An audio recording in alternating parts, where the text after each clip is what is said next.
Senior Citizens Tips, time for information and public service. Mapapanood tuwing Lunes simula alas 2:30 hanggang alas 4 ng hapon sa Facebook page ng Coalition of Services of the Elderly o COSE. Ang talakayan na ito ay ihahatid sa atin ng Pro Older Women Project ng COSE, HelpAge International at International Longevity Center, Singapore.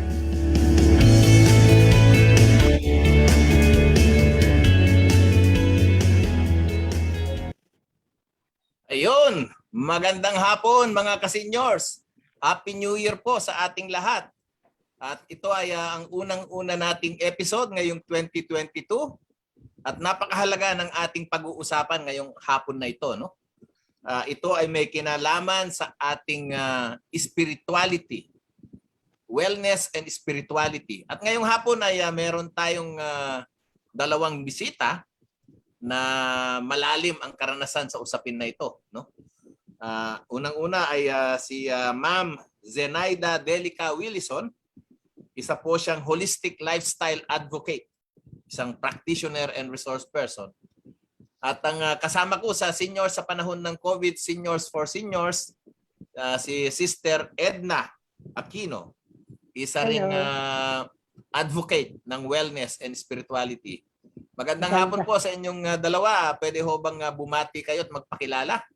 Hello, good afternoon, Kaporoy. Tawag namin dyan, lambing namin sa kanya, Kaporoy. Good afternoon, Ma'am Zenny or Zenny, a friend from way, way back in the 70s. And good afternoon to COSE and all our friends and network from the seniors sa panahon ng COVID, S4S, at iba-iba pa. Edna Aquino po ang pangalan. Yun. Magandang hapon po sa inyong lahat. Anong tawag mo? Kapuloy? Kaporoy. Magandang hapon. Ganon din sa Kapuroy. Kapuroy. Magandang hapon. Good afternoon din, Edna, at saka sa isa pang host natin, at saka mga COSE at iba pang mga nakikinig dito, lalo na sa FB Live. Magandang hapon po sa inyong lahat. Ito po si Zen Delica Willison. Yun. Andito ba si Ka Salve? Si Nanay Salve? Si Nanay Salve po ay merong karamdaman sa lalamunan at medyo may sore throat siya. Sana ay hindi ito i-categorize na micron. Oo nga. Oo. Nakakatakot ho ngayon kasi dito sa bahay namin dalawa na ang may sakit, tapos yung apo ko nilalagnat, tapos ako ay may sore throat at ako'y kinakabahan din. So siguro konting pagpapalawig lang, pwede bang malaman kung ano yung organisasyon na inyong kinabibilangan, Ma'am Zenny? Kayo po mauna. Medyo haba pero iklian ko. Actually, hindi naman ako talaga umalis doon sa mga organizations kung kinakasangkutan noon dati. So hanggang ngayon, advisor pa rin ako ng Center for Disaster Preparedness, Philippine-based. Tapos vice chairperson ako ng Global Network for of NGOs, Global Network of NGOs for Disaster Reduction, which has global members of I think 2,000 organizations all over the world. So yun ang isang pinagkakabisihan namin. Plus so yun yung tungkol sa disaster kasi ako from disaster field. And syempre, yung dito sa amin, dito sa bukid, like what I said while offline, we're taga-bukid and therefore dito hindi na ubusan ng pinagkakaabalahan. As in, my husband is so engrossed in organic farming and naturally, pagka may organic farming ka, yung produce. So, yun yung namin. Kaya lagi kami nag-iimbita ng bisita para may kakain ng aming produce. Saan po kayo sa Batangas, Ma'am? Batangas City. Batangas City, pero alam mo naman sa Pilipinas or sa developing countries, city ka pero composed siya ng malawak na kabukiran. Ayun, Pero kung tutusin, we're from Batangas City, city rin kami pero nasa periphery, bukid. Ang tawag nila dyan ay peri-urban. Actually, oo, yung peri-urban yung yung malapit sa kalsada. Pero kami talaga bukid, as in Ganun bukid. ba? Malapit, Rural talaga kayo. malapit sa bundok. If you heard Mount Banoy in Batangas, that is where we we stay. Yung malapit sa Mount Banoy. So, talagang bundok at Maraming organic farming diyan sa Batangas. Yung dinadalaw ko diyan, yung isang kaibigan ko si Pablito Villegas, yung Villegas Organics. Saan Sa kaya sa Malvar Batangas?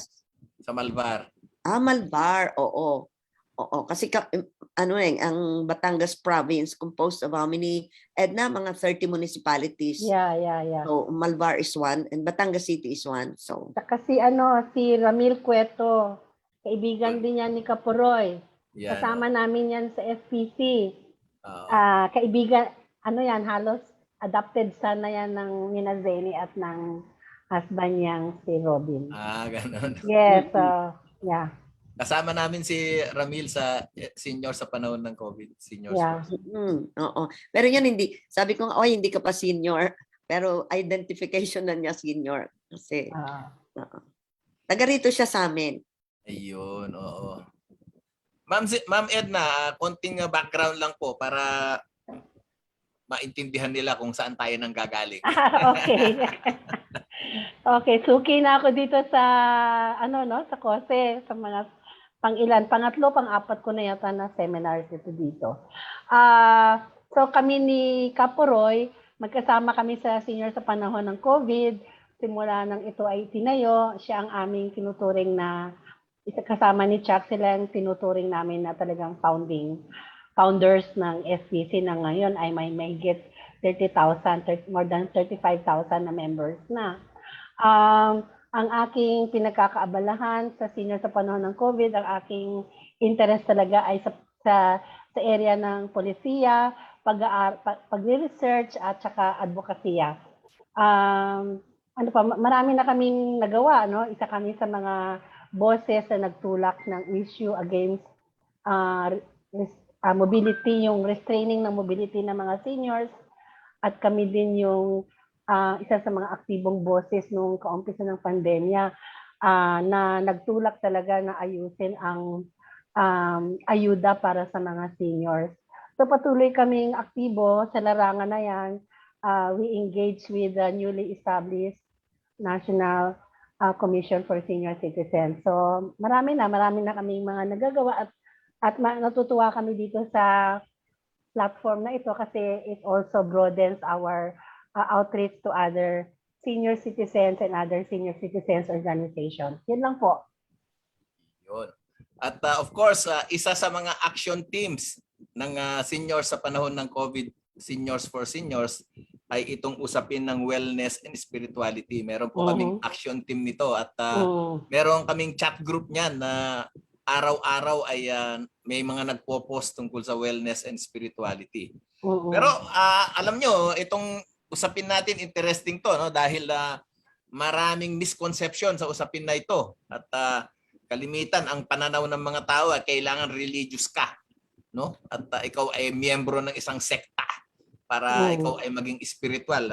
Pwede bang palawigin natin ang pag-uusap tungkol dito? Ano ba talaga yung usapin ng spirituality? Do you have to be a member of a religious sect, or do you have to believe in God, or do you have to read the Bible to be spiritual? Itatry kong sagutin yan, Kapuroy. Sa akin kasi ang spirituality is something deeper beyond the personal or the tangible na realities. Ito'y internal na nagmamanifest in so many ways sa pamamagitan ng ugali, yung personality, behavior. So, ganon. Tapos yung may may in touch ka with your inner self. Tapos yung mas deeper understanding of others. So, di ba may tinatawag tayong bakit nga ba may sinasabing spirit? Tapos may sinasabi ring bad spirit and good spirit. Okay. So that means in within a person, mayroong naglalaban yan. Naglalaban na bad spirit at saka a good spirit. Ngayon, siguro kahit sa atin o kahit sino, may mapapansin tayong sometimes may bumubulong na ganito, gawin mo yan, dito ang tama kahit mali. Ganyan. And so, pag pag napangingibabawan natin yung mga na-overcome natin yung mga weaknesses at saka yung mga bad tendencies, may ka sa spirituality nung iyong sarili. Ipapakita ko lang itong parang ang spirituality is recognizing and celebrating that we are all inextricably connected to each other by power greater than all of us. Yun ang believe ko, parang may anong power greater than all of us, whatever that power is. Kasi may iba-ibang pagtingin dyan. Yung iba ay kagaya na sinabi mo, sa iba ay Diyos, sa iba ay for Christians kalimitan dyan ay ang kanilang power na greater than us ay ang Diyos. Pero sa mga Buddhist, Taoist at saka sa Hindis, may iba naman din silang power. Muslim, iba. So ang dito, spirituality is recognizing and celebrating that we are all inextricably connected to each other by a power greater than all of us. And that our connection to that power and to one another is grounded in love and compassion. So practicing spirituality brings a sense of perspective or meaning and purpose of our lives. So yun yung pagkaintindi ko, yung parang something intangible yung yung spirituality, and therefore very very malayo yan doon sa may pagkakaiba at may pagkakapareho, pero malayo sa religiosity. Ang religiosity naman ay ang connotation diyan ay yung rituals, customs, traditions at saka practices ng isang tao. Kaya ang isang tao could be very, very religious. Talagang araw-araw ka pwedeng nagsisimba, pero pwede ka namang hindi spiritual. Ang isang tao naman pwedeng spiritual, pero ang manifestation niya ay hindi doon sa mga ganong bagay. May iba siyang manifestation. For example, compassion. Doon niya na-express ang kanyang spirituality through helping others, be kind, generous, yung ganong aspect. So magkaiba, pero may pareho din. May pareho din naman kasi sometimes ang spirituality is manifested or na-strengthen yan in getting together with similar-minded people. And sometimes you find that in the same group or same religion and the same so in that sense may connection, but it doesn't have to be religiosity is entirely different from spirituality, and that's how I think about this spirituality. How about Ma'am Edna? Si Ma'am Edna naman. Ako naman, sa akin halos kapareho nung kay Zenny na distinction at saka yung similarity. Pero ang gusto ko lang itampok dito na galing ako sa mundo ng human rights, no? Kasi doon ako matagal bumabad. At hanggang ngayon, yan pa rin ang isang pinagkakaabalahan ko. Ang spirituality inuugnay ko sa usapin ng conscience ng tao. Na as soon as ang isang tao, isang nilalang, pagkatapos siyang pinanganak, as soon as umabot siya sa isang edad na nagkakaroon na siya ng distinction kung ano ang tama, ano ang mali, at meron na siyang mga tanong tungkol sa sino ba siya, may punlana ng spirituality yung tao. At dala-dala niya yan hanggang sa kanyang pagtanda, whether nag-take siya ng religious path o hindi, konektado yung usapin ng spirituality sa mga ganong katanungan na palaging hinaharap ng bawat individual, no? So kunyari, ang kriminal ba, ang pumatay ba ng tao, yung mga nag-commit ba ng mga mass killings, wala bang mga spirituality ang mga yan? Sa tingin ko meron. Kaya lang ang tinahak nila na landas ay hindi nasagot nung dapat sinasagot ng isang nilalang na may distinction kung ano ang tama at mali. Lahat ng mga nakasanayan na natin na expose tayo sa mga usapin ng karapatan pantao, ang ugat niyan ay galing sa spirituality. Ang founding fathers and mothers ng tinatawag na Universal Declaration of Human Rights, karamihan yan nanggaling sa liberal na tradisyon ng spirituality at ng religion. So, yun ang ano. So, therefore, isa pang tanong, kung ikaw ba ay atheist, hindi naniniwala sa Diyos, no? Wala kang spirituality. I think na-debunk na yan maraming beses kasi gaya nga ng sinabi ni Zenny, sino ang tinutukoy na Diyos? Kasi kunyari ang ating mga indigenous people, hindi naman pareho yung konsepto nila ng Diyos ay hindi pareho ng konsepto ng ilan sa atin na nandoon sa Judeo-Christian tradition. But nonetheless, they have a concept of God because the concept of God is where they find explanation about the environment. Bakit?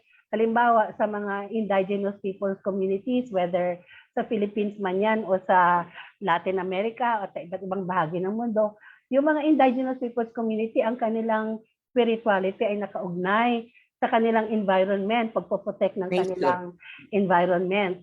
Kasi doon nila inuugnay yung koneksyon ng Diyos at ng kanilang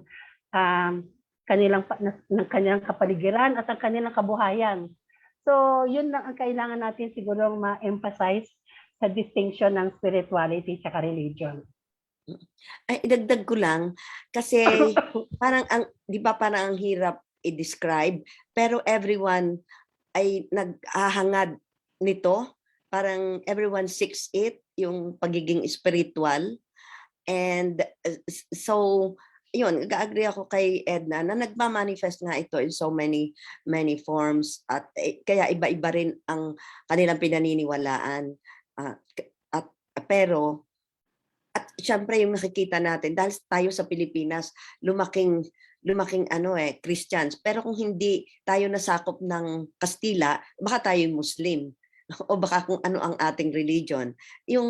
Kaya kung ano yung ang kinalakhan natin na pinaniniwalaan, pero hindi ibig sabihin ay walang spirituality kung hindi ka man naniniwala sa isang set of belief na o biblical perspective. So kanya-kanyang perspective yan. So ang biblical perspective naniniwala sa Diyos na siya ang nag-govern ng buong universe at may yung creation at saka yung from birth to grave, tapos yung heaven. So may mga ganong dimension. Ang iba naman, kunyari ang Buddhist, ang kanilang paniniwala diyan ay yung perfection through actions. Kaya yung kagaya ni Buddha, nakagraduate siya at nasik niya yung nirvana. Ganon, di ba? Predominantly sa Thailand yan. Ang India naman ay ang Hinduism na ang kanila hindi naman sila naniniwala doon sa ang kanila ay mas yung birth and rebirth yung kaya di ba pagka yung hindi nga sila pumamatay ng kahit ano lang kasi baka yan ay reincarnation. So naniniwala sila doon sa reincarnation. So yun ang kanilang ng kanilang kilala ng spirituality doon sa reincarnation. Ang Taoism naman parang mas malapit-lapit sa Christians na kailangang yung perfection mo magli-lead to heaven, parang ganon. Tsaka syempre may iba-iba pang klase ng paniniwala na i-express ang different kinds of spirituality. Ang lang siguro yung maganda kasi yung paliwanagan kaysa sa prejudice, kasi ang nangyayari pag ang spirituality mo ay ako ay Christian therefore ito ang tama ay doon na nagkakaroon na ng banggaan. Pero kung ang magpe-perceive ka doon sa ang respetuhan ng iyong spiritual dimension at belief, and then reason together, yung ganon. Yun yung take ko. Ang isang malaking issue ho kasi yung iba ay kailangan may visual sila nung may tangible concrete vision sila nung kanilang spirituality. Pero yung mga iba ay it's something like a force, a hidden force. Ito ang maraming pinagtatalunan ng iba't ibang religion at iba't ibang paniwala, no? Na ang pagiging spiritual kailangan ma-connect mo siya sa isang concrete o visual na supreme being. Pero yung mga iba, it is something like a force that can be felt. Paano ba ito nagmamanifest sa inyo personally? Ako, sa akin, mas doon ako sa pangalawa, Floro, yung it is a force within me. Kasi nga, gaya, yung sarili kong journey, dumaan ako sa pagiging Baptist, ang Baptist, Protestant, no? Bible-based ang kinalakihan ko, at saka yung mga hymns, yung mga sermon ng pastor, yun ang matatawag mo na mga tangible forms eh. Wala naman kaming altar tulad ng Catholic. Then, naging Catholic ako kasi I was curious. At doon medyo hindi ko maintindihan, at hanggang ngayon hindi ko talaga maintindihan yung mga statues, yung mga religious symbols, hindi ko talaga maintindihan yon. Pero at the same time, translation na kasi yan, expression na kasi yan ng bawat paniniwala, may kanya-kanyang expression. Pero sa akin, ang sa akin talaga, personal journey ko to, the more I become self-conscious and become more mindful about my actions and my thoughts, the more lumalakas yung hidden power na yan, yung spirituality. Pero ang pinanggagalingan yan is first the consciousness of what is right or wrong. Kasi kung wala yung foundation na yan, kahit na marami kang rebulto sa simbahan, kahit marami kang kakantahin na hymns, at marami kang dasal, kung wala yung pinaka-kernel niyan sa puso mo, maaring nakakatulong, pero hindi siya kompleto. Ganon. So, sa akin, ang journey ko talaga sa spirituality ko, it became a very intimate personal journey na no amount of, let's say, Bible studies, at active ako ngayon sa Bible studies, but no amount of Bible studies can really make me affirm my spirituality until ako mismo ay ma-acquire yung critical thinking ko, yung discernment na tinatawag. Hanggang wala yon, madali tayong madala ng kung ano-anong interpretasyon ng ating pinaniwalaan na faith. So yun ang sa akin. Si Ma'am Zenny. Yung sa akin naman ay, yun nga, parang ganun din yung expression na something deeper na pinaghuhugutan. Kagaya, example lang, ang Bhutan, ang kanyang gross national product, hindi gross national product, kundi gross national happiness. Oo. So, ang expression ng kanyang pagkakaisa ng country ay happiness. At ang Bhutan, hindi siya mayaman. Mahirap siyang kagaya natin, pero dun umiikot ang kanilang paniniwala na kailangan masaya ang bansa. So ako tingin ko, naniniwala ako sa spirituality na may ganun ding dimension. Kailangan nagsisik tayo ng happiness, not only for ourselves, but for the happiness of the overall community. So kaya pag may ganun kang aspeto, nawawala din yung iyong selfishness, kasi isang expression ng spirituality ay nag-get out na ano ka doon sa overcome. na-overcome mo yung pag yung pagkakulong sa self-centeredness. And Bro. as human, tayo kasi tayo talagang self-centered. Ay, wag mo akong masasalang at ako'y ganito, ganyan. Lalo pa kung bata-bata tayo at lalo pa kay Batanggenyo, ay talagang medyo mayabang-yabang tayo, Edna. Ano yan, self-centeredness, ganyan. Pero yung na-overcome mo yon at naging community spirit ka, na happiness of not only myself, but my family, my community, and the bigger society. Yan yung isang I think, deeper expression ng spirituality. At saka yung, sabi nga ng mga, kaya ako gumagamit ako ng iba-ibang, kasi ang Buddhist, parang ang sinasabi nila, lahat ng ginagawa natin may kapalit. Kaya karma. kapag gumawa ka ng bad, may harvest kang evil. Pagka ikay gumawa ng mabuti, you may gain a friend in the future. So, kumbaga lahat yan, whatever we do have consequences. Yeah. And therefore, yan yung isang manifestation yun ng spirituality, na ikaw ay responsible actor sa society. Yeah. Because you are also concerned about the result of what you do, ay yung nakakatulong ka sa hindi naman kasi basta simple ganito ang gusto ko, this is what I want, this is what I believe, and therefore you should follow what I believe, and you should act according to what I think is right. Yun ay very, very selfish motive, and yun yung devoid of spirituality. But the person saying it may think he is the most spiritual, or she is the most spiritual person because he is right or righteous. Kaya ang spirituality is also not expressed in self-righteousness. Pag naging self-righteous na tayo, and that is devoid of spirituality. Oo, yung sila lang ang tama.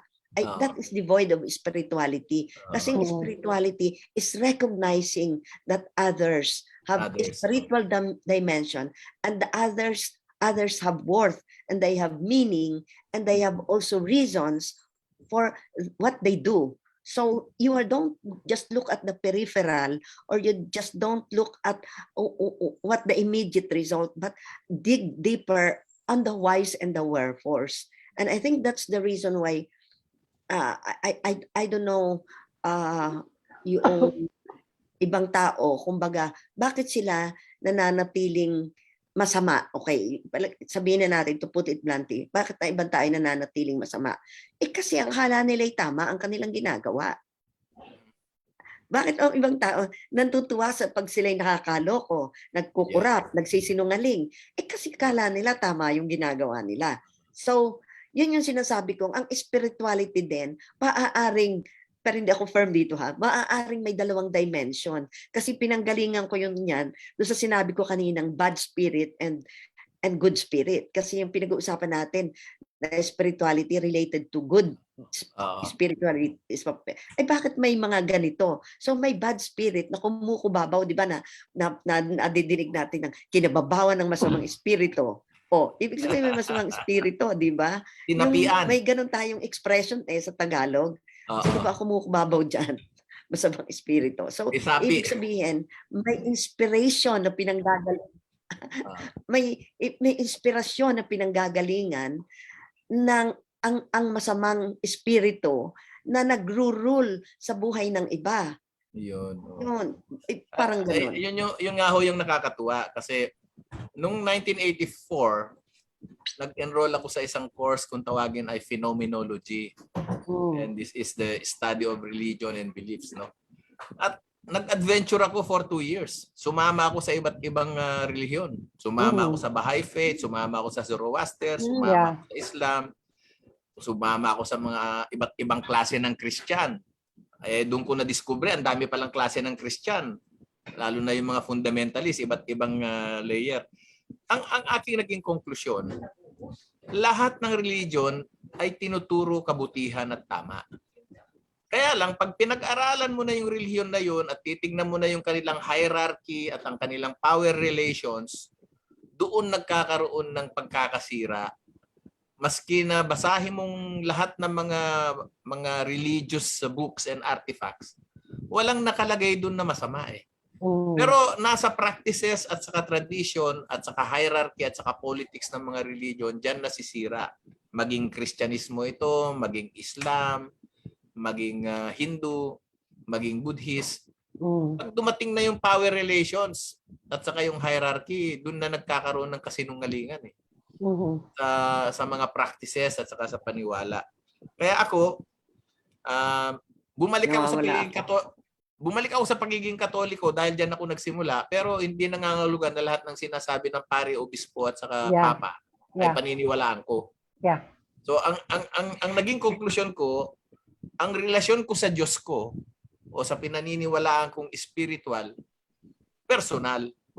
At pwede akong makinig paminsan-minsan, pero pag sinabi sa akin ng merong nagsasabi sa akin kalooban na mukhang hindi tama yun, hindi ko sinusunod at hindi ko pinapractice. Kasi tayo parang lahat naman siguro tayo o tayong tatlo batay sa sinabi nyo ay naka-experience ng Catholic. I was born a Catholic also. And my mother was namumuno ng dasal sa barangay, namumuno ganon.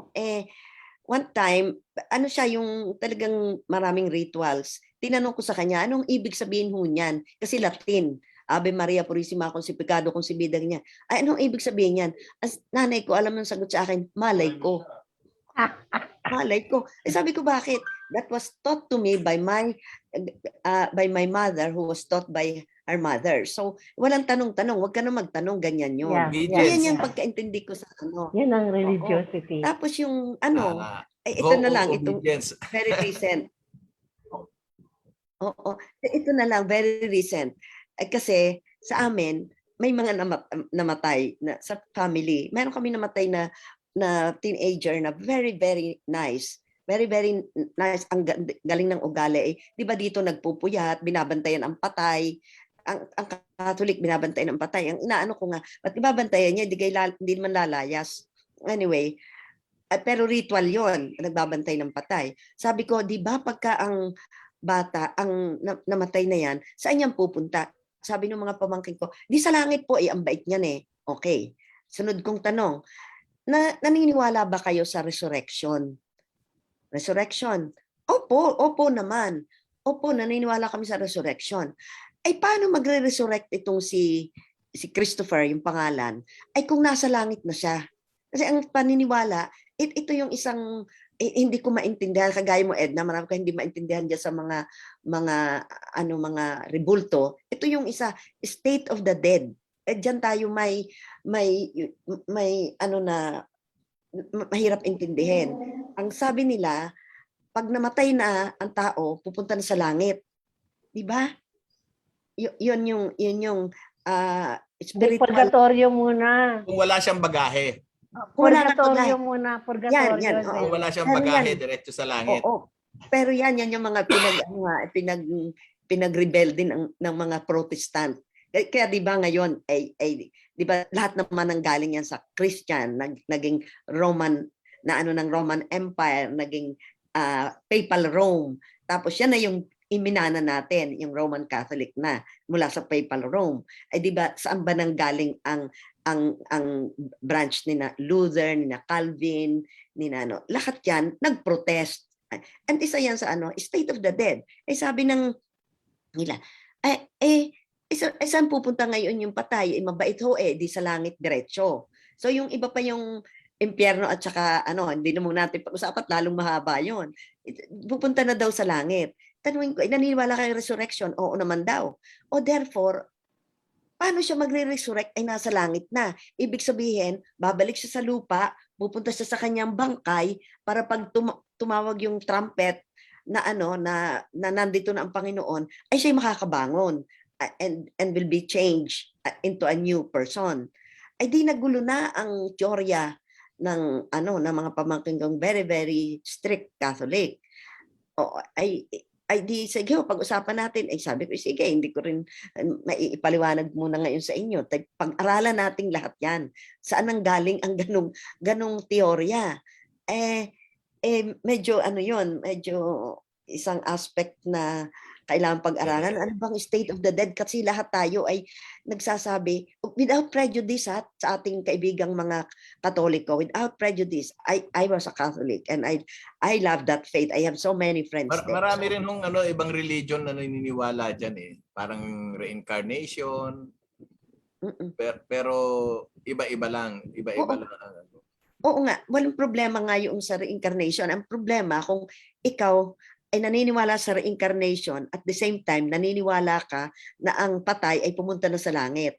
Di ba? Kung naniwala ka na, kasi ako naniniwala ako sa reincarnation. Oo. Naniniwala ako sa reincarnation. So, yun lang ang hindi ko mapagtali. Yung ikaw ay pumunta na sa langit, ay magre-reincarnate ka pa. Yun lang. Okay. Anyway, kumustahin lang natin itong ating mga tagapakinig, no? May mga komentaryo dito, no? Galing kay Daisy Leones ng senior sa panahon ng COVID. There are 3 pillars of spirituality. Number 1 is relationship, number 2 values, number 3 purpose in life. Tapos si kasamang June Tupas naman, Purpose of life. Bakit kailangan pag-aralan ng iba't ibang religion o paniniwala kaya magulo ang mundo? Yan ang pananaw ng ibang bansa sa kanilang religion ay dapat sundin. Dapat ang pag-aralan ang good manners and right conduct. Kasama yon. Ito naman, kasamahan ko to sa UP, si Bernabe Paita. Sabi niya, true spirituality is being able to connect with the source, realizing you are divine and accepting you are divine. Yan. And then, panghuli, ito, kapatid natin sa National Senior Citizens Association, si Marichu Arabejo. Sabi niya, what is the significance of spiritual health to us seniors in terms of our sense of purpose on earth and our relationship with God? Yun ang pag-uusapan. And then, si Sister Corazon Buenas Flores, sabi niya, spirituality is different from religion. I think we are all agreed with that. Ano? Tapos si Sister Carmelitz, ito, avid listener natin to sa senior sa panahon ng COVID Rizal, no? Spirituality lies on one's personal relationship with God. It is a human experience, something that touches us all. Yan. So, marami pala tayong mga komentaryo na tingin ko hindi naman magkakaiba ang ating pananaw, no? Yeah. Ano lang, Kapuro, yung gusto ko lang, kasi ang topic nga natin ay spirituality and wellness. At gaya ng sinabi ng isang kaibigan natin na nagkomentaryo, ano yung relevance ng spirituality sa ating mga elderly, no?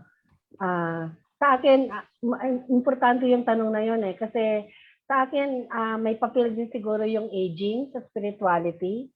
Kasi as we are drawing close to the end point of our mortality, napansin ko sa sarili ko at saka sa marami ding mga seniors, mas nagiging profound, nagiging mas malalim ang pagre-relate ng marami sa ating mga seniors sa usapin ng spirituality. Pero bago pa tayo humantong dun sa endpoint ng buhay, I think may malaking papel ang spirituality para dun sa sinasabi ni Daisy at ng isang viewer natin, spirituality and our purpose in life. Kasi marami nga sa atin, been there, done that na tayo. Marami sa atin, wala nang gustong i-prove. Pero masigla pa rin tayo, pero hindi necessarily na katanggap-tanggap na tayo na magpatuloy sa ating livelihood, yung ating employment. So marami pang magagawa ang mga seniors. Kaya sa tingin ko, ang spirituality talaga, kung ma-embrace natin ito, malaking bagay siya, malaking giya siya para mas mapalalim pa natin ang usapin ng purpose in life natin. Lalong-lalo na sa usapin ng mga iiwanan nating legacy sa mga susunod na generation. So yun, siguro yan ang pwedeng pag-usapan. Pero bago lang tayo pumalaot doon, may isa lang akong tanong. Oo. When you talk about spirituality, does this have a direct correlation with morality and sense of right? Siguro dudugtungan ko yung sinabi ni Zenny, hindi siya always right. I mean, that's where faith can help a lot kasi yung faith or religion, in some religion, and not all religion, can help guide us into yung sense of righteousness. But we have to admit, not all religions have that mandate, kumbaga, na magtuturo ng what is right and what is wrong. In fact, mismo sa loob ng mga ilang religion na pinagmamalaki nila na sila yung pinnacle ng righteousness, maraming abuses diyan, no?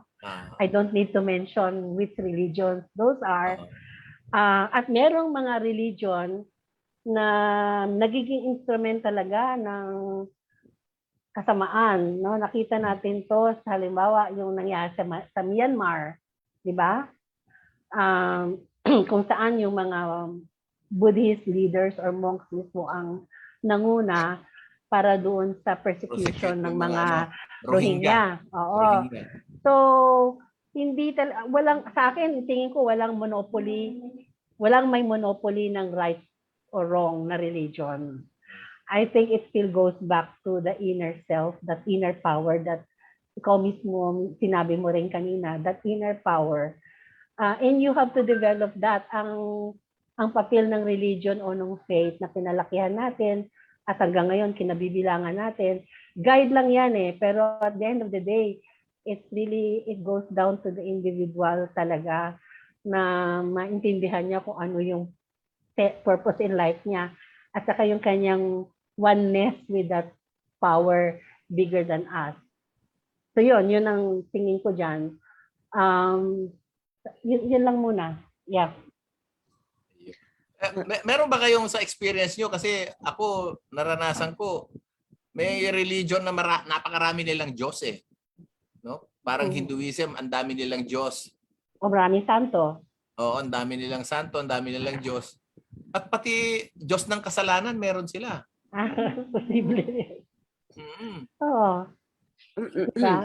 I think that's where, Floro, that's where power, pag pinag-usapan talaga yung religion as distinct siguro from spirituality. Kasi spirituality is intimate, pero yung religion, very contentious din yan sa usapin ng kapangyarihan. Kasi Hierarchy. Kung ano yung nangyayaring, ano yung nakikita natin na abuse of power sa labas, nangyayari din yan sa mga religious bodies, religious communities, no? Napakalakas niyan. Kitang-kita naman natin yan sa pang-araw-araw na buhay natin. Kaya nga ang konklusyon ko nasisira ang spirituality at saka religion pagka nagkaroon ng hierarchy at saka power relations. Yes. They tend to hide other things. Yes. Yung mga weaknesses nila pinagtatakpan. And, Oo. they have invented traditions and rituals to perpetuate their hold on to power and to the hierarchy. Yeah, corruption, tsaka it corrupts. Yeah, so even the Catholic Church is guilty of this, and I think even other Christian denominations, even small churches around us. Yeah. So and that would also explain bakit yung kunyari yung Judeo-Christian nag-atomize siya kasi 'di ba dami-dami ng churches sa evangelical Christian movement na lang. Hindi mo na mabilang kung ano-anong mga... May Brethren, may Apostolic. Iba-ibang klase na talaga evangelical, yan. may... So, I think bahagi basta gusto yan. kong mga simbahan yung masaya, yung nagkakantahan at saka nagsasayawan. Kasi doon sa mga iba, tahimik, hindi ka makagalaw. Yung Quaker, yung mga Quaker, tahimik. Hindi sila nagsasalita during their session. Ako rin gusto ko yung may kantahan kasi doon ang manifestation nung sinasabi ni Zenny kanina na togetherness, yung solidarity. Napakahalaga nito kasi ako, my work that brings me everywhere, no? At hindi maiwasan na pag minsan naiimbitahan ako sa kanilang mga religious rites at saka sa simbahan. Ako ang sa akin nagdadasal ako sa isang supreme being eh. Ang tingin ko sa lahat ng mga yan ay mga prophets na mga anak ng Diyos na pinapunta niya sa lupa para magturo ng kabutihan. So pag nasa Buddhist church ako, hindi ko iniisip na si Jesus Christ lang ang ang anak ng Diyos. No? Pero ang turo sa akin ng mga ninuno ko sa Katoliko hindi pwedeng may iba pang Diyos. So but anyway, napakagandang pag-usapan ito. So going back to the issues raised ng mga ibang kasamahan natin. Paano ba natin ma-achieve yung tinatawag na spiritual wellness? Paano ito mararating ng tao at gaano kahalaga ito para sa bawat isa sa atin? Si Jenny, ikaw. Sabi nga natin kanina, ang spirituality ay parang intangible at saka everyone seeks it. Naghahanap talaga, nag-yearn to have a spiritual sense in their life. Kaya siguro ang pwedeng sabihin dyan ay yung ipagpatuloy ang pag-search. Kasi you know when you find it. Hanggat hindi, I think God or that someone bigger than us, Supreme being. Supreme being, put that in our heart to search for happiness. Kasi naalala ko nung bata ako, lahat ng tao nagsasabi ng, what is happiness? Ano ba ang happiness? And the author Hermann Hesse, I think, tagal na noon, sabi, ang happiness means making others happy or something like that, words to that effect. Ngayon, so people naghahanap ka talaga ng meaning kung paano ka magiging masaya o mapapasaya yung iba.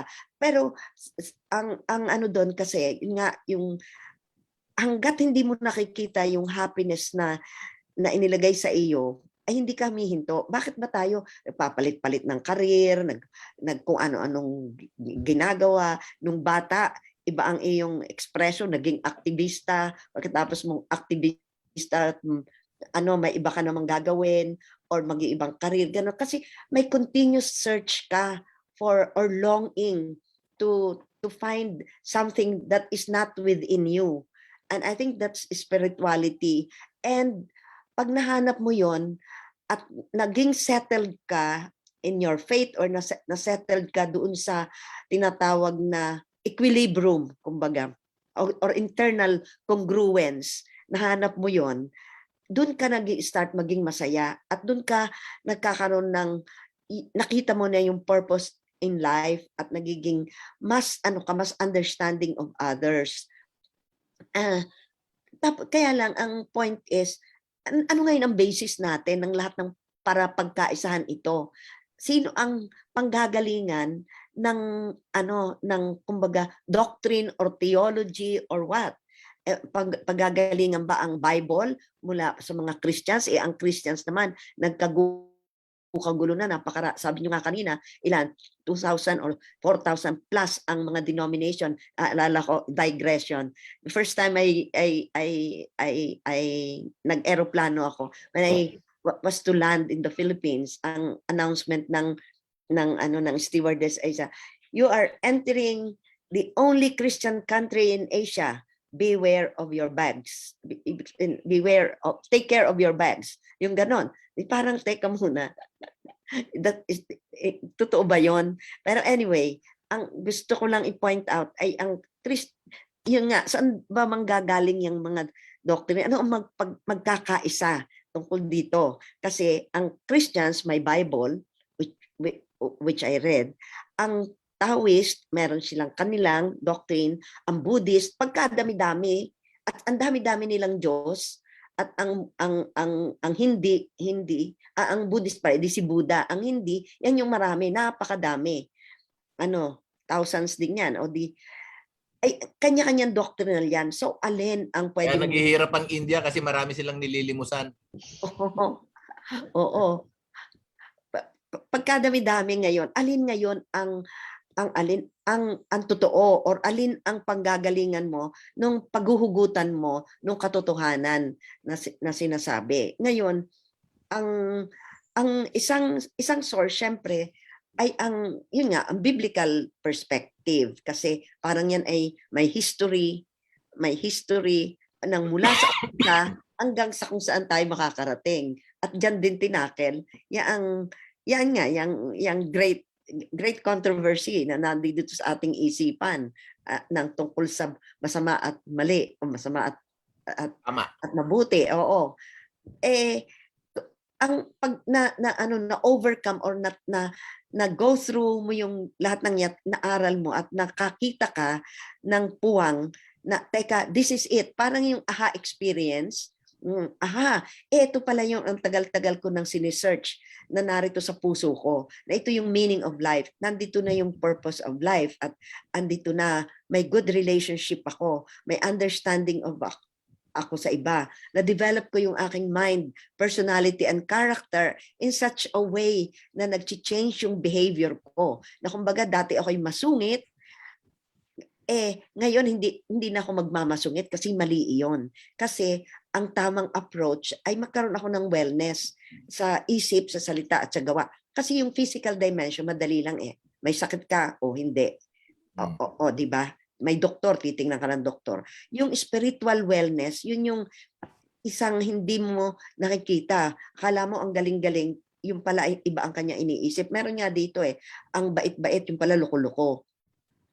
Yung gano'n. So, but every one of us parang may search sa ganoong or may longing to find that. And when we find it, we know, not others would know, but you would know that, wow, I found it. And then it will manifest in your relationship and they will notice na ano ang nagbago sa iyo. Oo. Sa Alam akin, mo, yeah. Ako naman, kwento ko lang yung sa akin, Floro. Yung sa akin, latecomer ako sa Bible studies. For a longest time, I rejected or I defied, I rebelled against being a student, a learner of the Holy Bible. Kasi nga, galing ako sa background na naging atheist ako, agnostic, rebellious, everything about religion, pinopoliticize ko, pinoproblematize ko. Kasi nung kabataan ko, ang tinuro sa akin, ang importante yung economics, kung to explain poverty, you have to know your economics, and then to understand politics, you have to know power relationships na link sa economics. So tinalikuran ko yung tinuro ng nanay ko at saka yung kabataan, yung childhood background ko na actually doon ako pinalaki ng nanay ko sa usapin ng right and wrong according to the Bible. Pero dumaan ako sa maraming krisis sa buhay na unti-unti hindi na satisfying sa akin ng mga paliwanag ng pagiging Marxist, Sabihin na natin, doon ako galing. Hindi na kompleto yung paliwanag ng Marxism sa akin. May kulang talaga Naghahanap talaga ako ng something to explain to me bakit nangyayari yung mga personal crisis na ito sa buhay ko and how do I overcome this. Hindi kayang ipaliwanag ng Marxist background ko yung mga nakita kong hindi kabutihan na asal ng mismong mga tao na akala mo ay nagre-represent ng what is holier than thou. Yeah, what is righteous, pero may problema rin akong bumalik sa simbahan kasi yun na nga, na-politicize ko na siya, masyado ko na siyang inaral na naiinis ako, galit ako sa power relationship. So ito na lang, itong pagpasok ng pandemya, nag-turn ako ng full circle kasi nga maraming namatay sa pamilya. At pangalawa, hindi na kayang maabot ng aking intellectual na understanding ng politics and economics yung mga pangyayari dala ng pandemya. Although nandyan pa rin siya, hindi pa rin nawawala yon. Pero I think yung pandemic nagturo sa akin talaga na harapin head-on yung usapin ng mortality. So I went back to the Bible. I linked up with friends who are organizing Bible studies. And this is where I have cemented or reclaimed my relationship with God. I'm now able to proudly proclaim na I believe in God. Na dati I denied it, because the explanation that I found out from Bible studies about God explained to me that there is a space in my life to cultivate and to progress in my relationship with God.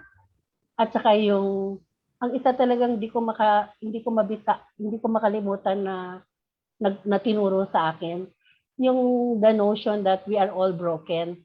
So each and every one of us, we are broken. We are broken. Well, hindi ko pa maintindihan yung brokenness na tinitrace back kay Adam and Eve. Pero sa akin, each and every one of us is broken, and we have to be able to overcome that brokenness. And how do we do that? We can do that if we go back to surrendering to that source of a bigger power, which is God, and to surrender na hindi lahat na bagay sa mundo kayang ipaliwanag.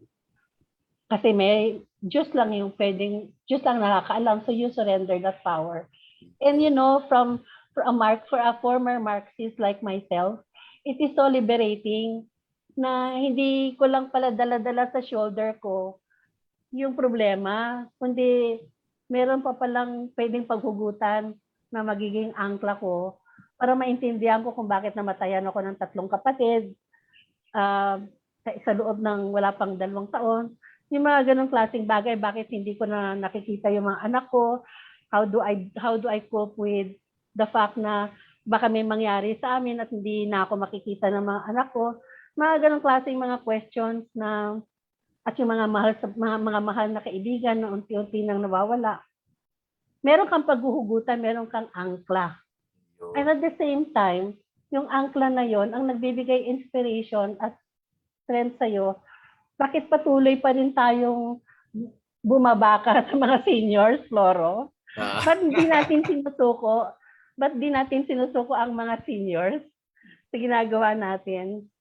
So yun, at bakit patuloy na umaasa kahit na madilim ang prospect ng darating na eleksyon, umaasa ka pa rin na baka naman may mangyayaring positibo.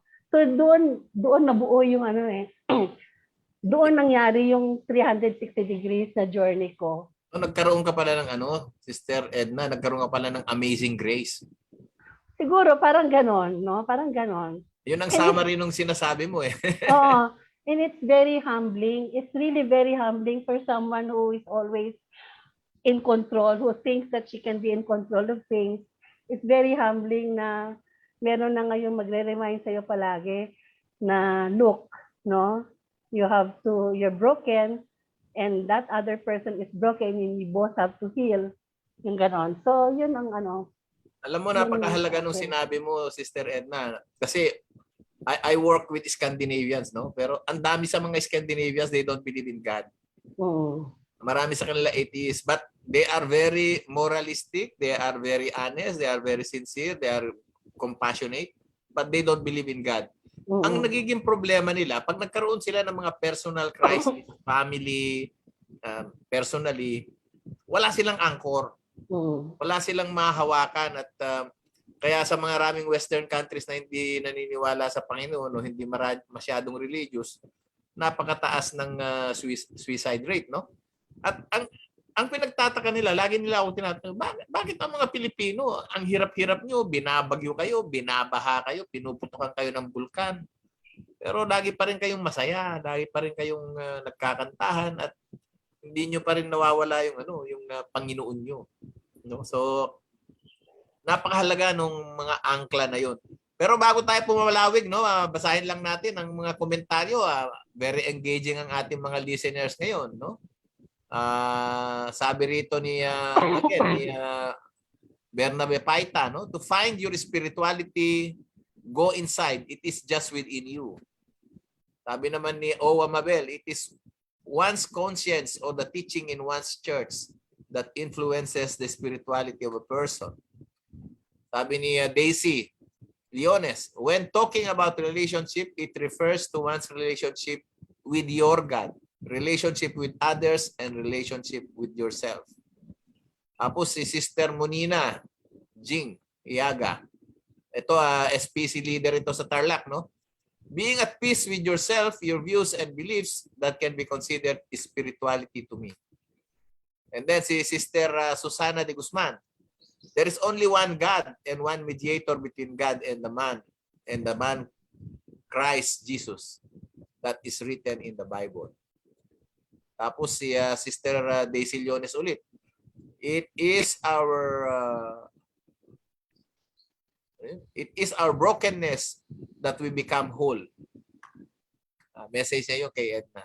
And that relationship helps in the fulfillment of your purpose and meaning to life, guided by your values, principles, beliefs, which guides also your actions. Yan. So, ang daming mga views na na-share ang ating mga kasama. Magaganda naman kasi yung mga sinishare ng ating mga viewers at hindi naman nagko-contradict doon sa mga pinag-uusapan natin. Going back doon sa sinasabi ni Edna na anchor or angkla, ay ako din ganon yung ano ko kasi parang pareho rin ng journey. Siguro Edna, natatandaan mo nung magkakasama tayo, parang wala naman tayong pinag-uusapan Diyos noon. Puro lang yang scientific, dialectical materialism, Marxism, and ito nga yung economics, politics, ganyan, walang Diyos. Pero later on talagang dadating ka sa point kaya yun yung sinasabi ko na the God himself put that in your heart, that longing to find him. Kaya ako nakita ko rin siya sa pamamagitan ng pagbabasa ng isang libro, and that book led me to another that led me to study the Bible. And so in the Bible there was this phrase in Galatians 5:22 to 23. Before that may sinasabi yung kung ano ang hindi spirit, pero doon sa Galatians 5:22-23 but the fruit of the spirit is love, joy, peace, long-suffering, gentleness, goodness, meekness, faith, and temperance. So all these qualities, pag na-possess natin at na-practice at na-manifest yan sa ating relationship sa iba, magkakaroon niya ng tamang effect dun sa kabila. Yung, kumbaga, ang purpose lang naman din natin dito sa lupa ay magkaisa, hindi mag-away-away. So yun yung, pag na-attain natin yung ganong level na gusto nating magkaisa ng hindi nag-aaway-away. Pero at this rate, syempre, imposible. Kasi hanggang ngayon, struggle, away-away ang pinag-uusapan. Paano makakagulang sa iba? Paano matatalo yung isa? Yung ganon. Pero, kaya, kasi ibig sabihin nun, devoid ang society ng spirituality pagka hindi pa na-attain yung ganung level, at saka yung nagmamanifest ng character of Jesus. Yun nga yung kaya sinabi mo kanina, ang Panginoon, marami siyang ni-raise na prophets. Pero ako naniniwala, isa lang ang bigatin niya, which is Jesus Christ. And kaya nga kanina tinatanong ko, saan bang panggagalingan natin ng source of information or source of knowledge? So one is Bible. And then, like in my case, that is my source. And therefore, Bible-based ako at saka biblical perspective yung lumalabas sa akin na pagkaintindi ng spirituality. Although, inaral ko din ang iba-ibang concept ng spirituality. At nag-conclude ako ng, okay, maganda ka guys, sinabi mo, na lahat naman, wala nagturo ng masama. Wala. Oo. Ganon. Pero, at the end of the day, makikita mo, alin ba yung consistent? na nagtuturo ng ganito at nag-practice ng ganon. So, yun yung Pero siguro meron ding kinalaman katulad ng sinabi ni Owa Mabel na your religion influences you. Tayo mga Katoliko, tayo mga Kristiyano na expose tayo sa Biblia at saka sa Catholicism, kaya dito tayo naka-angkla sa Biblia, no? Pero kung aking titingnan yung aking mga kaibigan sa Thailand at saka sa Vietnam na mga spiritual din sila, nagdadasal sila palagi.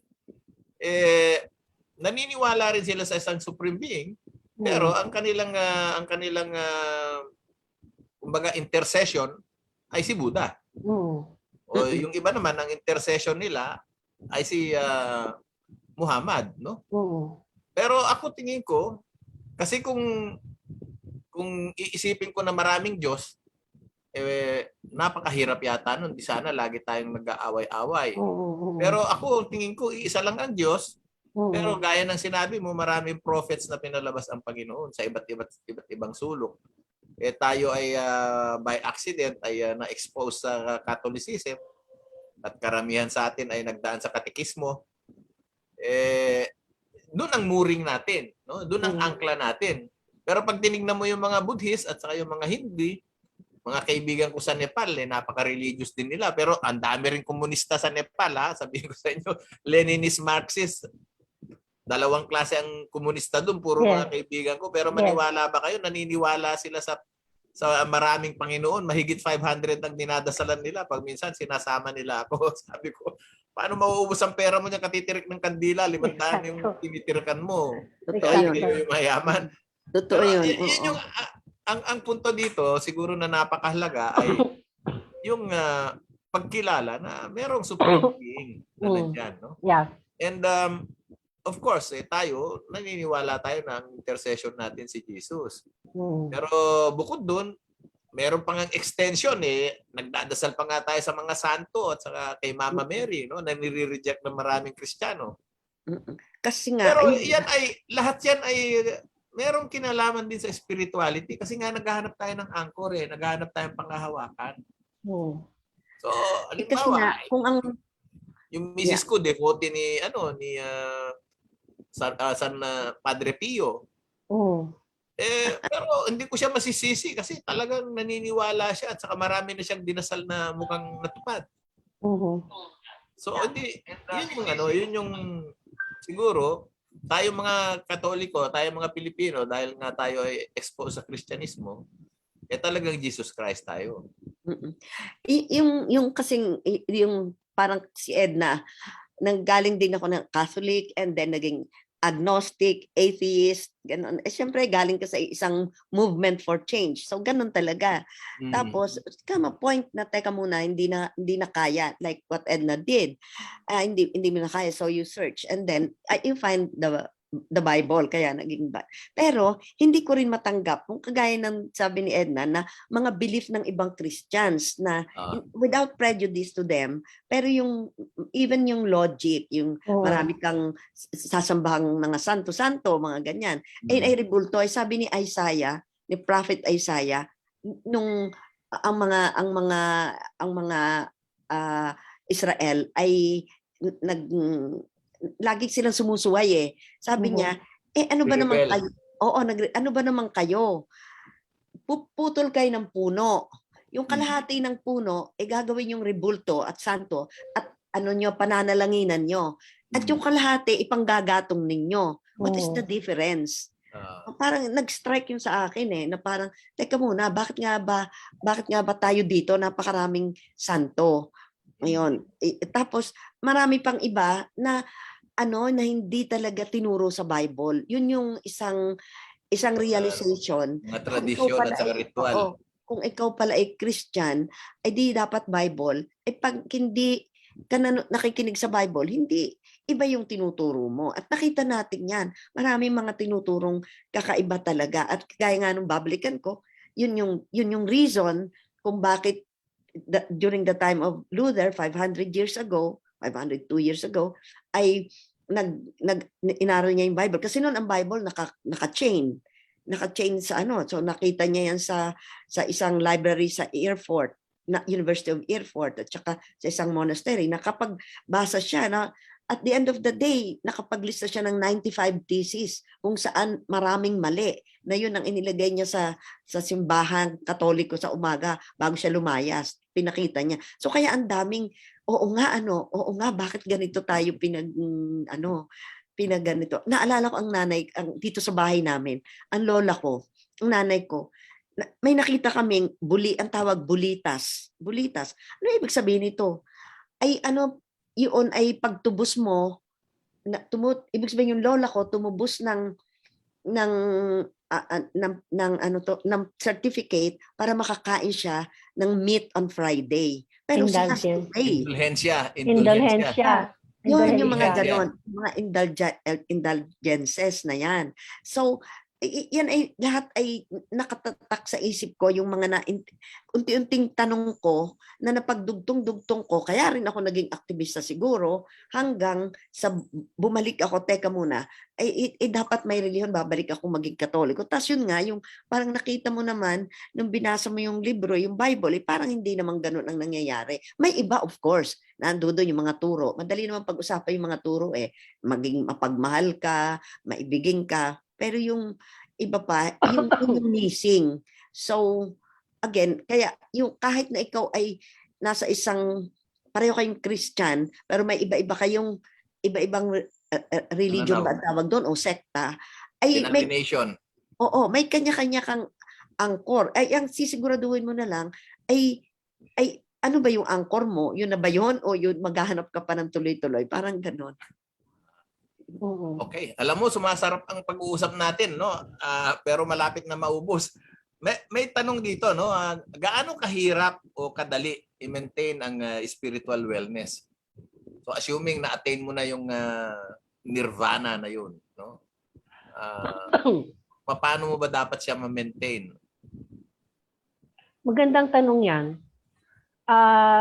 Sa akin ang spiritual wellness ko na kung dati ay ginagawa ko to, kunyari kasi I still consider myself as an activist. Kung dati ginagawa ko tong bagay na to kasi meron akong endpoint, kunyari tungkol sa kilusan na kinabibilangan ko. Ang spiritual wellness ko ngayon, hindi na nakakasapat na ginagawa ko to para sa kosa ko. Kundi ginagawa ko to kasi instrument lang ako ng Panginoon, no? May iba akong pinanggagalingan, may iba akong pinanghuhugutan. So yung spiritual wellness sa akin na yung nakakaano to yung this is the irony of it kasi nung active ako sa women's movement, may sinasabi na the political is personal. So everything that you do as a feminist, may personal may personal angle yan. Yung magkadikit ang political objective mo at saka yung personal mo. Pero ngayon, with my spiritual wellness, hindi na nakakasapat that, kunyari, if I fight for women's rights, if I fight for gender equality, that it ends with the political objective of women's rights movement, no? Kundi because nare-relate ko na siya ngayon doon sa napipick up ko sa Biblia na gusto ng Diyos na na tayo lahat ay magiging pantay-pantay at walang diskriminasyon. So yun sa akin ang spiritual wellness. Kunyari sa atin sa seniors, ang spiritual wellness ko ngayon ay hindi na lang para ang mga seniors ay makakuha ng universal pension, ayuda, o ano man yung ginagawa natin sa S4S. Sa akin ang spiritual wellness is that ang mga seniors tulad natin ay matutulungan natin na umabot sa point na meron silang happiness na sinasabi ni Zenny, satisfaction sa kanilang pagtanda. Contentment. Contentment. At saka may solidarity. Kasi may relationship din yan sa pagiging Kristiyano ko, no? May solidarity, mahalaga yung pagkakaisa, mahalaga yung pagtutulungan. Kaya yun ang ano, sa akin yan ang translation ng spiritual wellness at yun din yung translation ng my purpose in life, yung ganon. Hindi na lang siya for personal reason or for a cause, a social cause. Nandyan pa rin yan, pero there is a bigger reason for doing that, which is related to my spiritual identity. Yun. Alam nyo, napaka-active ng mga listener natin ngayon, ha? At ang dami nilang comments. Ito, from Sister Laila Puno de Asis, isa rin tong active leader ng senior sa panahon ng COVID. No? Sabi niya, spirituality incorporates elements of religion, but it's something broader than religion. It involves the search for purpose and meaning in life. Yan. It increases compassion, empathy, gratitude, and hope. Yan mismo. For me, it increases well-being and even bolster life expectancy. Yes. Haba buhay natin. Yan, Laila. Thank you. Ma'am Yan. Laila, very good. Ganyan din. Tapos alam mo, itong pandemic na to, sa totoo lang, nagkaroon tayo ng spiritual revival eh. Kasi akala ko nung una, ako lang, pero ang dami palang nagbasa ulit ng Biblia. No? Ako nung last year, nung 2020, binasa ko ulit ng Biblia from cover to cover. Wow. Oo. At saka hindi lang yun, binasa ko siya sa Ibanag na Bible. Ibanag. Oo. Kasi naghahanap ako ng naghahanap ako ng mas malalim na konteksto. Sabi ko, siguro kung basahin ko to sa sarili kong lengguwahe, dahil hindi naman ako pinanganak na Ingles, baka mas malalim ang pangunawa ko. No? So, ito, ngayon, ang sabi ni Sister Corazon Buenas Flores, no? Pandemic is not a blessing, but brought a lot of blessings in our spiritual lives. It leads us to have deeper relationship with the Lord. Yeah. More time to pray and to read the Bible. Yeah. Which happened to many of us, no? Yes. Pero si kasamang June Tupas, may tanong siya. Can someone explain the levels of response of people on COVID pandemic and how it affects us spiritually, mentally, and physically? Yan.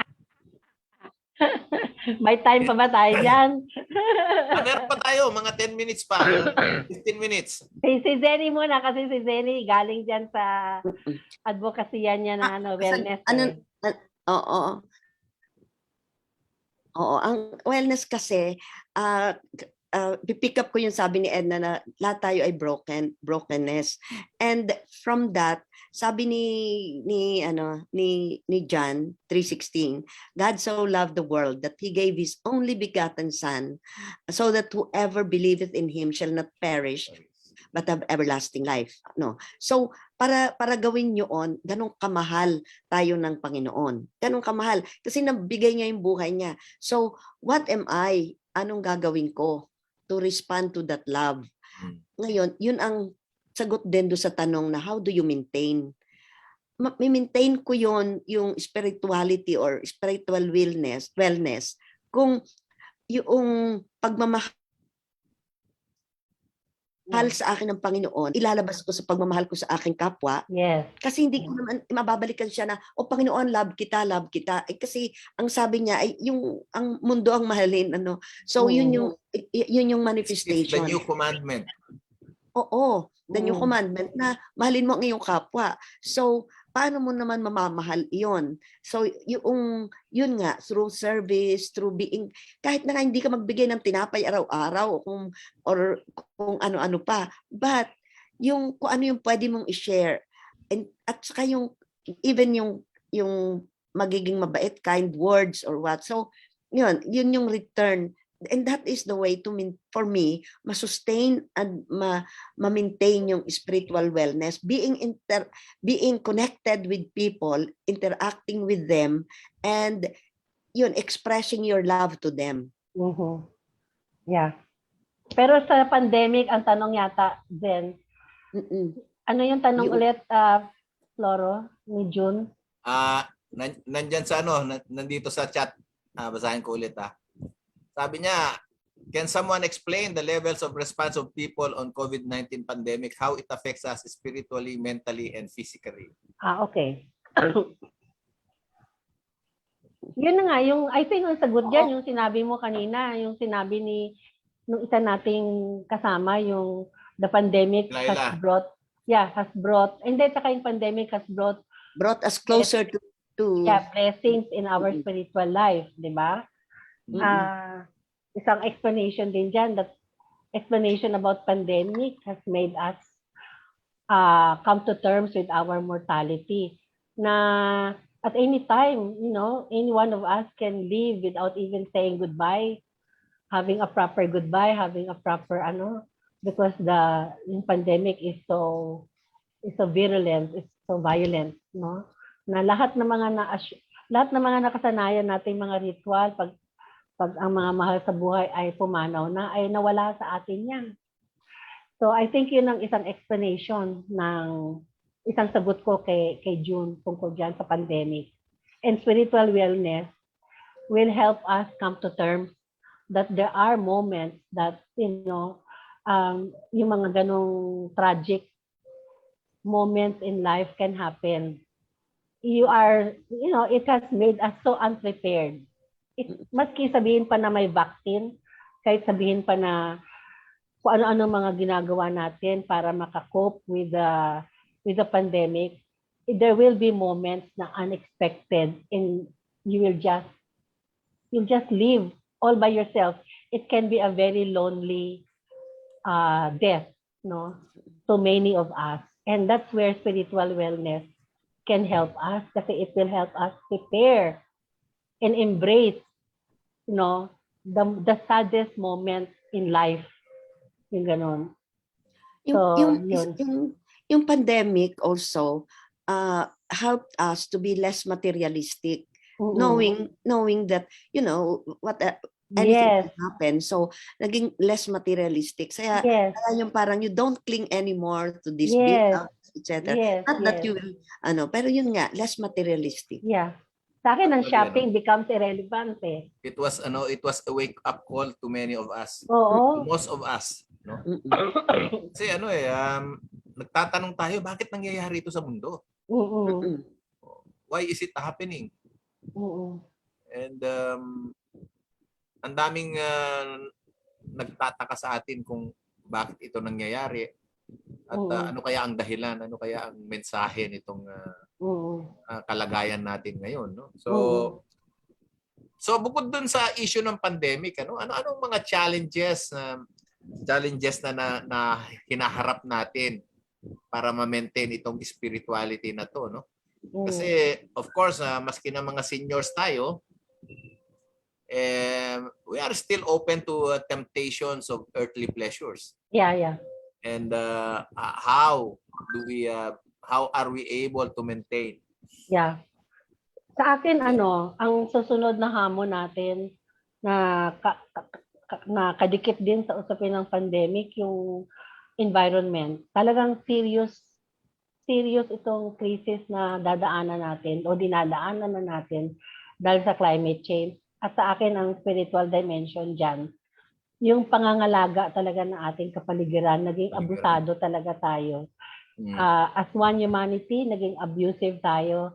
At ang spiritual wellness dyan is to understand that all the things that we enjoy, ano man ang class origin mo, whether you're nasa laylayan o may kaya sa buhay, lahat na ito ay dapat tingnan natin na gifts of God.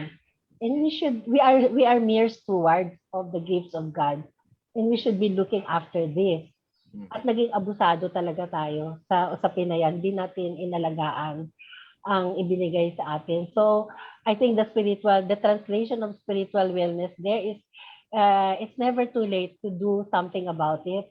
We should teach our young people how to look after the environment at maging yung financial literacy natin, malaking bagay yan eh. Maturuan natin ng mga pamilya natin, komunidad natin, maalagaan talaga yung ating pinaghihirapan. Kasi we are just stewards. And if we have accesses, we share it with others. Yung ganon. Yun ang spiritual wellness. Diyan lamang yung mga tribal religions, no, yung mga animist, kasi sila ay ang Panginoon nila ay kapaligiran at kailangan pangalagaan ng kapaligiran. Exacto. Kung hindi, ang tingin nila sa mga dilubyo ay ganti ng kapaligiran, Yes. parusa ng kapaligiran. Oo. And we can view the pandemic as a form of collective punishment. Oo. At ang mga nag-aadya pang mga kalamidad na darating dahil sa climate change, no? Oo. Kung napapansin natin, tumitindi at humahaba ang bagyo. Yeah. At tumitindi at humahaba rin ang tagtuyot. At ito ay nagdudulot ng napakahirap na kalagayan, no? Pero siguro panghuling tanong ko sa inyong dalawa, pag sinabi mo bang spiritual, are you looking at the idea of going to heaven when you die, or is heaven here on earth already? Good question. Good question. Zen, ikaw? Well, I believe that there will come a time that the heaven and earth, or the earth, will be restored to its original form. Oo, kasi sa Revelation yun yung sinabi. This will be restored to original form, and therefore, but it will take some time. It will take ages. That means it's not Not in the foreseeable future. No, Oo. pero pag kunyari halimbawa, Zen, pumanaw ka na, no? Do you see yourself when you live to be in heaven? I long to be, but not, Kasi yun ang promise di ba? oo, yun ang promise. Kaya lang, yun nga, not immediately after you die. Kasi pag namatay ka, when you die, nakikita naman natin, ililibing tayo sa sementeryo to die. Sabi sa Bible kasi 3 things. When you die, you rest. You know nothing. And you rest, you know nothing, at saka you sleep. So 3 bagay yon. So yun. But that time will come when the Lord comes to claim his people. I long to be part of that group, which will also go to heaven, and that heaven will be restored on earth. This is somehow some sort of mystery, but it's biblical. So and that group, it doesn't belong to any religion. The Lord knows his people. Kasi sabi nga, the Lord looks at our heart. People, we looks at the action. Hindi kayo nagkamali, lagot ka. But the Lord doesn't look at the action. He looks at our heart. Kung ano ang Nasa puso. Ang nasa sa puso. Although, syempre, meron ding, kung ikaw ba naman ay pumatay, ay di, kailangan mong pagsisihan yon. Pero, yun nga, I long for the day when I can join with my Creator. Kumbaga, yun yung siguro pinakamasayang sandali. Ang sabi nung isang denomination na sinamahan ko, when you have accepted Christ, you can claim it, and you are already assured of your Yun yung place in problema. heaven. Oo, yung teorya niyan, once saved, always saved. Yan, saved ka na, therefore I'm predestined. Once vaccinated, save ka na. I'm predestined to go to heaven because I have accepted Christ as my personal Savior. Yan yung tinuro sa akin ng isang denomination na sinamahan ko. Pero yun, kaya nung sumama ako sa kanila, kampante ako hanggang ngayon na ako'y sa langit talaga po. Totoo yan, ha? Hindi yan ironic statement, ha? Claim it. Claim it. Oo. I think claim. Ang problema kasi doon sa turo nila, dapat sinabi, claim it, but you have to maintain it. Yeah, you have to work. Yeah. Yun yung kulang doon sa nagipagtalo ako doon sa pastor kaya lumabas ulit ako. You have to claim Bumalik it. na lang ako sa Katoliko. Oo, talaga. Oo. Kasi sabi ni James, Anoya, ang faith without works ay walang mangyayari. Kaya yun yung sinasabi mo na, magandang i-preach nga yan, once saved, always saved. Pero kung hindi mo namang ginagawa na ikaw ay saved, parang, kumbaga, kaya ako gagawa ng ganito para ma-saved. Hindi naman dapat ganon. Kung hindi, ginagawa ko ito kasi ako ay saved na. Yung, kaya may maintenance ka, hindi ka yung, saved na ako. Saved na ako, kaya pwede na akong mang-rape, pwede na akong kaya mas maganda pa yung mga sundalo, may merits at saka demerits Ako naman ang sagot ko sa tanong mo, Floro.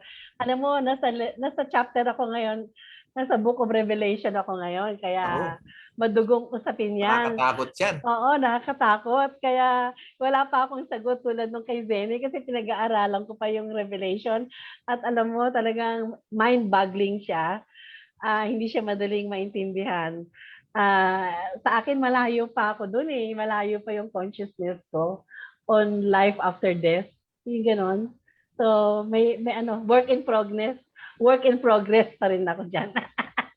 Okay. Alam nyo, alas 4 na. Siguro, mga huling pananalita na lang para sa ating mga audience. Pero bago yan, gusto ko lang batiin ang lahat ng mga tagapakinig natin, mga favorite listeners natin sa Cavite, lalong-lalo na sa Mariano Alvarez at saka sa Molino, mga suki natin sa Iloilo City, sa Arayat, Pampanga, sa Capas, Tarlac, Kawayan City, Isabela, Cainta, Rizal, Caloocan, Quezon City, Makati. Yeah. At marami pang iba, no?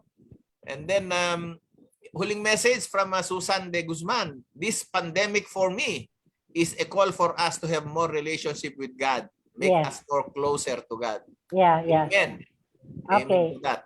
So, okay, so last sa akin, reiteration lang, we are all work in progress. We have to embrace spiritual wellness, but we are all work in progress. And we just have to keep on striving. May mga panahon na nawawala tayo sa gusto nating landas na tahakin. Pero let's embrace ourselves. Let's embrace our mistakes, but we just keep on striving and think of the future. We're doing this for the future generation. Yan. Ma'am Zenny.